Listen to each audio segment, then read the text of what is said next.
اسلامی تاریخ کے وسیع اور رنگین سفر میں خلافت عثمانیہ کی کہانی ایک اہم مقام رکھتی ہے۔ یہ ایک ایسا دور تھا جو عظمت، ایمان اور بہترین حکمرانی کی علامت ہے۔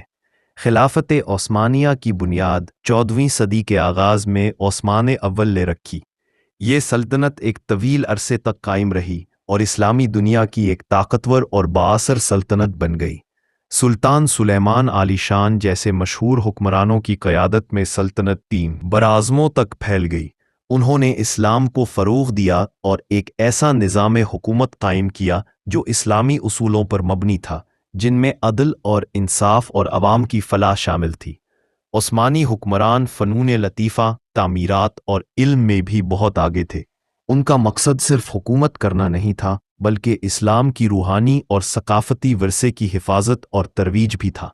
ان کی حکومت شریعت، اسلامی قانون کے اصولوں پر چلتی تھی، جہاں انصاف کے ساتھ نرمی اور رحم کا بھی خیال رکھا جاتا تھا۔ انہوں نے مختلف مذاہب کے لوگوں کو بھی ساتھ لے کر چلنے کی پالیسی اپنائی، جس سے مختلف قومیں اور مذہبی گروہ امن سے رہتے تھے۔ یہ سب اسلامی عدل کے سائے میں ممکن ہوا۔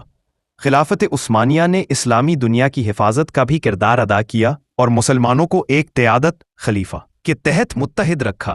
خلیفہ دین کا نگہبان ہوتا تھا، جو نماز، روزہ، زکوٰۃ جیسے فرائض کی تلقین کرتا اور ان پر عمل کرواتا۔ لیکن ہر قوم کی طرح خلافت عثمانیہ کو بھی مشکلات کا سامنا کرنا پڑا، اور کئی صدیوں کی عظمت کے بعد یہ سلطنت زوال پذیر ہو گئی۔ تاہم اس کا ورثہ آج بھی اسلامی تاریخ کا ایک روشن باب ہے۔